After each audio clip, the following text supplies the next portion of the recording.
내가 다 이루어 주겠다. 내가 다 이루어 주겠다. 라는 제목으로 오늘 말씀을 나누도록 하겠습니다. 오늘 설교의 제목은 내가 다 이루어 주겠다입니다. 설교를 시작하면서 빈센트 반 고흐라는 사람의 그림을 한 편 보도록 하겠습니다. 이 그림은 별이 빛나는 밤이라는 그림입니다. 너무나 유명해서 광고에도 많이 등장했고 많이 보셨을 겁니다. 대중적으로는 예술성이 뛰어난 명화로 알려져 있지만 이 그림 안에는 하나님을 향한 고흐의 깊은 흔적이 담겨 있다고 볼 수 있습니다. 작가였던 고흐는 가난하고 고단한 삶을 살아야 했던 비운의 화가였습니다. 그는 화가가 되기 전에 목사가 되려고 목회를 하려고 가난한 광산촌에서 성경을 가르치고 병자들을 돌보던 전도사였습니다. 비록 제도권 교회에서는 환영받지 못했지만 고통스러운 현실의 삶 속에서도 그는 그림을 그렸습니다. 고흐는 그림을 그리는 일은 내게 구원과 같다라거나 그림은 나에게 있어서 신앙과 같다라는 말을 자신의 동생에게 보낸 편지에서 말했을 정도로 하나님을 향한 마음을 붙들고 있는 사람이었습니다. 그러나 고흐의 삶을 보면 신앙과는 동떨어진 그저 빈곤하고 가난하며 방황하는 한 화가에 지나지 않았습니다. 고흐가 하나님을 향한 마음을 붙들고 있었다는 것은 그림 곳곳에서 나타나 있고 특히나 오늘 우리가 살펴보고 있는 이 별이 빛나는 밤이라는 그 작품 속에 더 자세하게 드러나는 것 같습니다. 그는 정신적인 고통을 겪으면서 스스로 정신병원에 입원할 만큼 고통스러운 삶을 살게 됩니다. 그때 많은 그림을 그리는데 이 그림 역시 정신병원 밖의 풍경을 그린 것으로 알려져 있습니다. 그림의 배경은 굉장히 어둡습니다. 지상을 압도하는 하늘에는 거대한 소용돌이 같은 것들이 휘몰아치고 있습니다. 하지만 그 거대한 불안과 두려움의 소용돌이 속에서도 오른쪽에는 밝은 달이 떠 있습니다. 또 달뿐만이 아니라 하늘에는 총 11개의 별이 반짝이고 있습니다. 달과 11개의 별을 보고 있으면 창세기 39장 37장 9절 말씀에서 요셉이 꿈을 꾸고 형들에게 했던 말 있죠. 해와 달과 별 11개가 나에게 절을 했다라는 그 장면을 떠오르게 합니다. 땅에 비해 하늘은 더 크게 그려진 모습으로 나타납니다. 바로 인간보다 어떤 더 큰 존재를 생각하게 합니다. 하늘 아래 땅에는 마을이 있고 마을 중심에는 교회가 있습니다. 교회의 첨탑은 하늘을 향해 살짝 닿아 있습니다. 인간과 하늘의 연결을 상징하는 듯합니다. 그리고 왼쪽에는 검은 불꽃 기둥처럼 보이는 것이 있는데 유럽 지중해 근방에서 자라고 있는 사이프러스 나무를 그렸다고 합니다. 전통적으로 이 사이프러스 나무는 죽음을 상징하기 때문에 이 나무가 죽음을 상징하는 것 아니냐라고도 설명하지만 중요한 것은 이 나무가 교회의 첨탑보다도 더 높이 하늘을 향해 치솟아 있습니다. 이것은 어쩌면 죽음을 이기고 승천하고 부활하신 예수 그리스도의 생명력을 떠올리게 하는 역설적인 아름다움이라고도 할 수 있습니다. 어쩌면 고흐는 그렇게 흔들리는 삶 속에서도 하나님을 찾고 있었던 것은 아닐까라는 것을 이 그림 속에서 생각해 보게 됩니다. 골로새서 3장 2절 말씀은 이렇게 말합니다. 여러분은 땅에 있는 것들을 생각하지 말고 위에 있는 것들을 생각하십시오라고 말합니다. 이 말씀은 세상을 등지고 살라는 것이 아닙니다. 신앙만 있으면 다 되니 당신이 누리고 있는 직업, 재산 다 정리하고 교회에 바치고 세상과 관계를 끊고 사십시오라는 이런 허무맹랑한 가르침을 주는 구절이 아닙니다. 2절 말씀에 생각이라는 단어는 프로네오라는 헬라어 단어를 쓰는데 생각한다라는 뜻 외에도 의견을 가진다, 판단한다라는 뜻도 있습니다. 그러니까 위의 것을 생각한다라는 것은 판단과 결정의 가치관을 하나님께 두라는 것이지 이 세상에서의 삶을 포기하라는 것이 아닙니다. 예수님을 믿는 사람들은 이 땅에서도 열심히 살아야 하기 때문에 건전한 가치관과 판단을 가지고 살아야 합니다. 그렇다면 어떻게 열심히 살아야 할까요? 마가복음 1장 15절은 예수님께서 때가 찼다, 하나님 나라가 가까이 왔다, 회개하여라, 복음을 믿어라, 이렇게 말씀하셨습니다. 예수님은 앞으로 어떻게 해서 하나님 나라를 만드시겠다 하지 않았습니다. 하나님 나라가 왔다 하셨지, 올 것이다 라고 하지 않았습니다. 우리가 할 수 있는 일은 회개하고 복음을 믿는 것입니다. 회개는 방향을 바꾸는 것입니다. 자신의 잘못을 후회하고 고치는 것이죠. 그리고 복음을 믿고 살아야 한다라고 말했습니다. 그렇다면 복음은 무엇일까요? 로이드 존스가 쓴 하나님 나라라는 책에서 복음에 대해 이렇게 설명하고 있습니다. 복음은 우리에게 힘써 진리를 탐구하라거나 그 과정에서 놀라운 흥분을 맛보라고 말하지 않습니다. 복음은 이렇게 말합니다. 여러분의 모습 그대로 뒤를 돌아보십시오. 하나님이 여러분의 모든 필요를 채워 놓으셨고 여러분의 구원에 필요한 모든 것을 이미 이루어 놓으셨습니다. 이것이 바로 복음입니다. 자, 복음 무엇이라고 말합니까? 복음 다른 말로 예수 그리스도라고 할 수 있습니다. 예수 그리스도는 우리에게 세상적인 지식과 자격, 그리고 남들보다 뛰어난 어떤 특별한 능력을 가지라고 말하지 않습니다. 구원에 관해 인간이 할 수 있는 것은 아무것도 없습니다. 주님은 오직 우리에게 나를 믿어라. 내가 길과 진리와 생명이다 말씀하셨습니다. 인간은 죄로 인해 길과 진리와 참된 생명에 관한 능력을 상실했기 때문입니다. 그럼에도 불구하고 하나님께서는 우리에게 길을 열어주셨습니다. 복음은 우리에게 모든 필요를 채워 놓으셨다. 하나님이 모든 필요를 채워 놓으셨다. 이미 이루셨다라고 말하고 있습니다. 오늘 두 번째 본문 베드로전서 2장 9절 말씀을 보십시오. 그러나 여러분은 택하심을 받은 족속이요 왕과 같은 제사장들이요 거룩한 민족이요 하나님의 소유가 된 백성입니다. 그래서 여러분을 어둠에서 불러내어 자기의 놀라운 빛 가운데로 인도하신 분의 업적을 여러분이 선포하는 것입니다. 라고 말합니다. 우리는 노력해서 능력이 뛰어나서 업적이 많아서 구원을 얻은 것이 아니라 오직 주님의 택함을 받은 것 뿐입니다. 여기서 택했다라는 것은 가려서 뽑았다라는 뜻과 함께 마음에 든다, 좋아한다, 소중히 여긴다라는 의미도 있습니다. 우리가 정말 하나님 앞에 소중히 여길 만한 가치가 있는 인생을 살았던가요? 그렇지 않습니다. 그럼에도 불구하고 우리를 그렇게 소중히 여기고 가치 있는 삶으로 만들어 주셨다라는 겁니다. 하나님께서 우리를 그렇게 부르셨고 선택하셨고 사랑하셨습니다. 우리가 세상에서 살면서 소중한 물건, 가치 있는 물건을 살 때도 심사숙고하면서 고르는데 하나님은 그것 이상 못지않게 우리를 소중히 불러주셨다라고 말합니다. 그렇게 소중한 존재로 부름 받았음에도 불구하고 우리는 늘 염려와 불안 속에서 이 땅에서의 삶을 살아갑니다. 오늘 세 번째 본문 말씀을 보면 고흐의 그림 속 소용돌이처럼 제자들 역시 불안과 두려움과 염려에 빠져 있는 것을 보게 됩니다.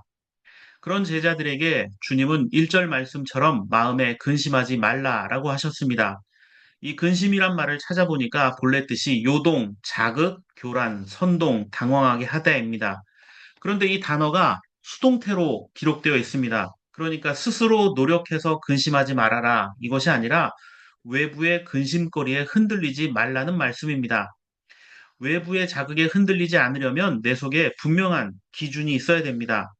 대부분 근심의 뿌리는 무엇입니까? 불안과 불확실성입니다. 어떤 사람들은 돈만 있으면 염려와 두려움이 다 사라진다라고 말하기도 합니다. 맞는 말이지만 절반만 맞는 말이죠.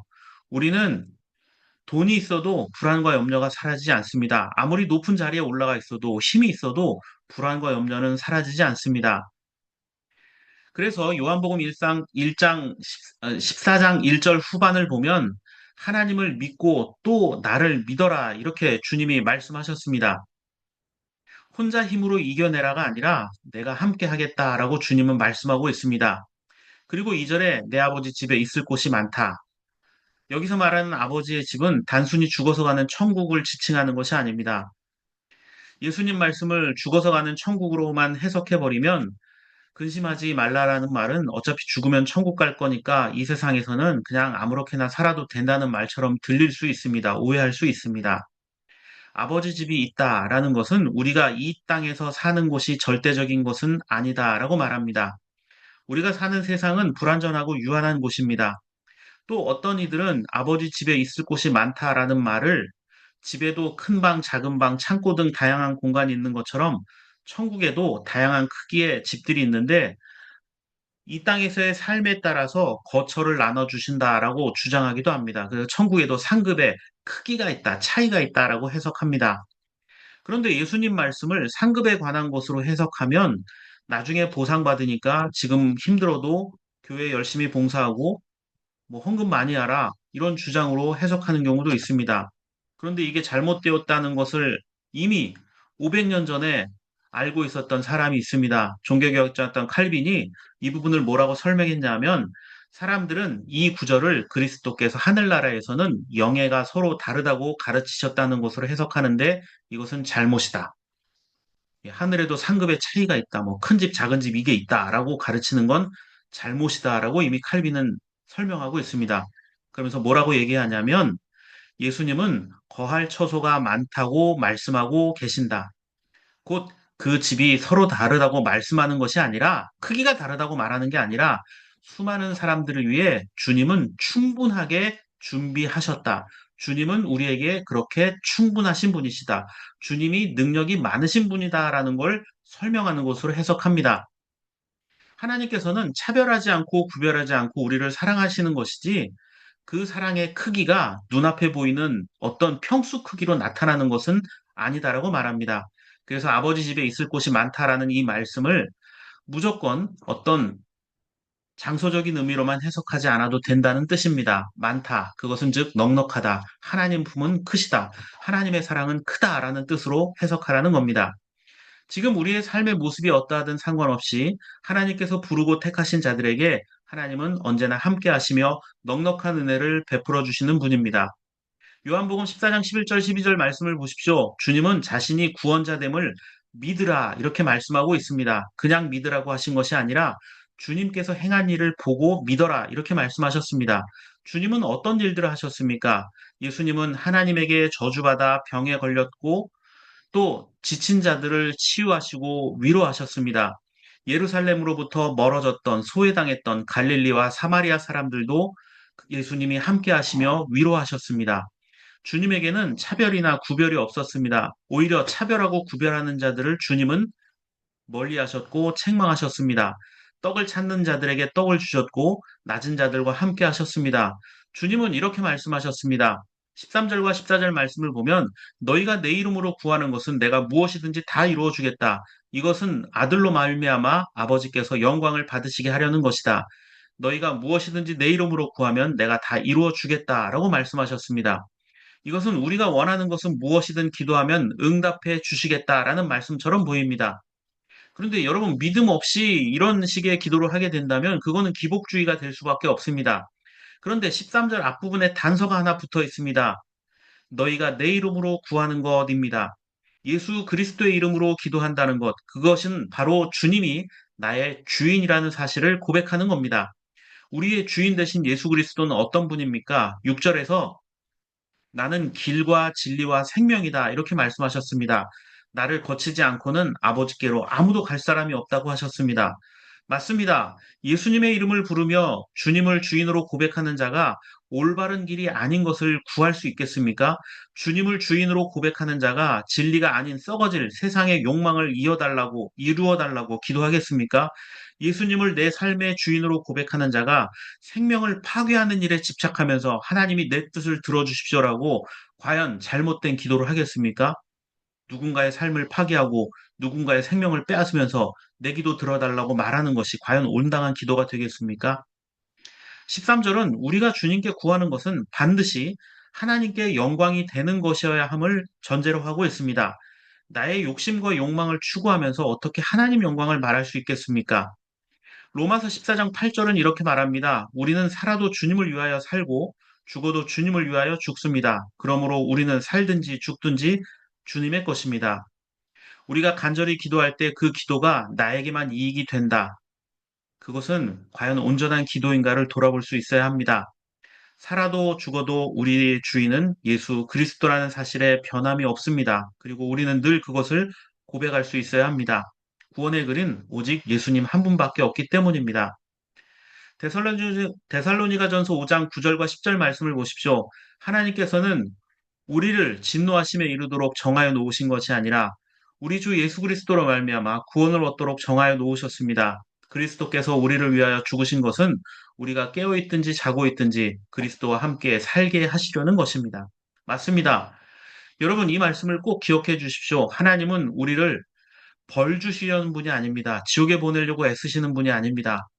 예수님은 우리를 구원에 이르도록 정해 놓으셨고 그렇게 오래 참고 기다리시는 분입니다. 주님은 죄인된 우리를 진노의 벌로 죽이려는 게 아니, 아니라 깨어 있든지 자고 있든지 살리려고 하시는 분입니다. 깨어 있으면 준비할 수 있겠죠. 그러나 잠들어 있으면 무방비 상태가 됩니다.